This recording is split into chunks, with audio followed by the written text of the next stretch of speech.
The bill is set down for third reading next sitting day. Call on members' order of the day number 2.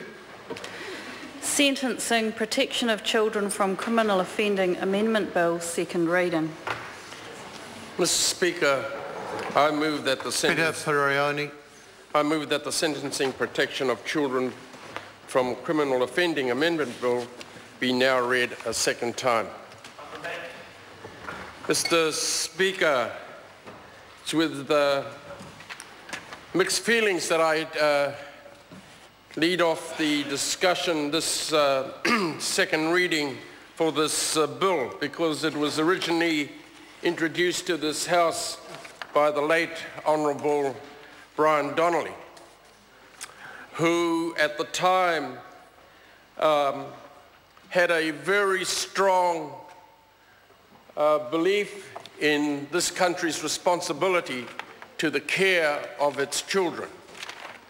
And I don't know whether it's just plain coincidence that this bill is now being read for a second time following the previous bill. Again, all around the care of children. Sir, subsequent to the late Brian Donnelly's introduction to this of this bill back in 2005, if my memory recalls is correct. This was subsequently taken over by a former colleague of ours, the Asanati Lolly Taylor, and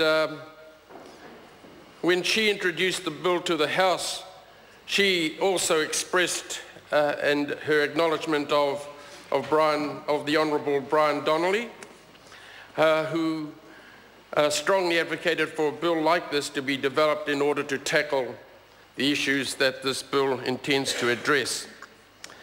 Mr. Speaker, my colleague Asanati Lolly Taylor prefaced her introduction to this bill by quoting from Jim Rohn, who said that happiness is not something you postpone for the future, it is something you design for the present. And if you consider that this bill is about the protection of children, then one can easily connect that quote to mean the future happiness of our children. Mr. Speaker, the bill was subsequently referred to the Select Committee, and I think it was the Justice Law and Order Select Committee, and 10 submissions were received. And ironically, half of those submissions that were made actually came out in support of the bill. However, the report from the ministry suggests that there is no need for this bill.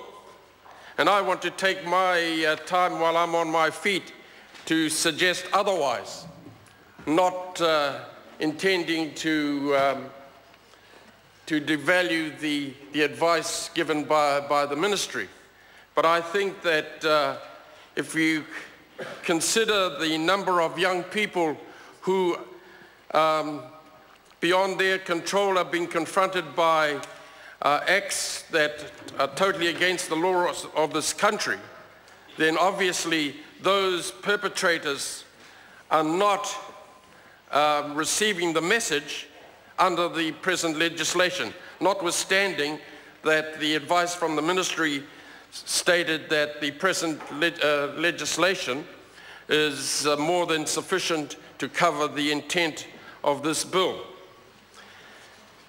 And I just want to make some reference to the report prepared by the ministry, and they say that if the bill is to progress beyond this second reading, then there needs to be some amendments to clauses 4 and 5, which will clarify the meaning of aggravation, clarify the meaning of minor, and although the New Zealand Law Society were one of the submitters who felt that the bill was unnecessary, one can only wonder if in fact it's not necessary, why are we witnessing children still being subject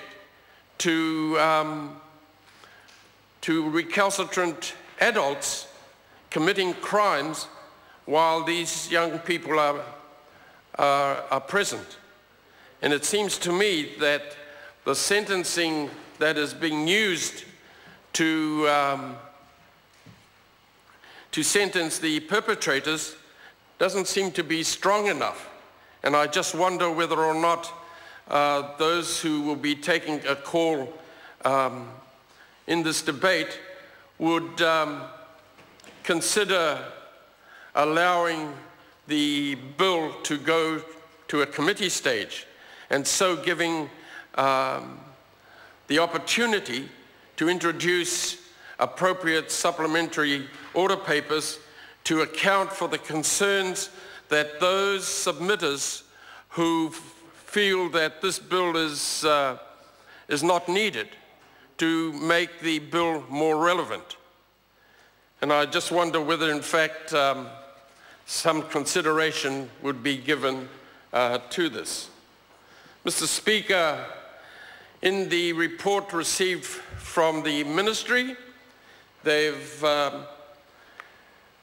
analysed each of the submissions, and they've commented clause by clause. And I want to take the opportunity of saying that I was really impressed at the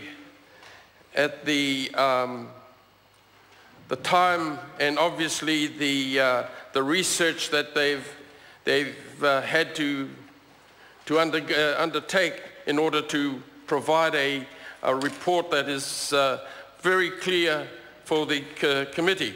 And I noticed that the report back from the committee suggests that this bill shouldn't go any further.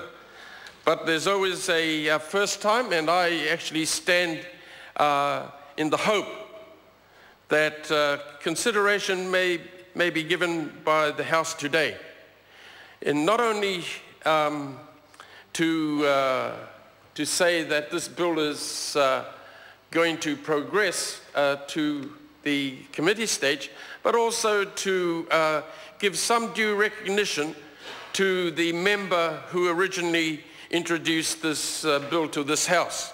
And those of us who knew the Honourable Brian Donnelly would know that he would have given very serious consideration and thought before introducing this bill to this House. So, Mr. Speaker, I just want to commend this bill to the House and plead to those who obviously have the power to decide as to the future of this bill, whether or not they will give consideration to referring this bill to a committee stage in order for the opportunity to introduce supplementary order papers that address those concerns that have been expressed by some submitters and the ministry. Tēnā koe. The question is that the motion be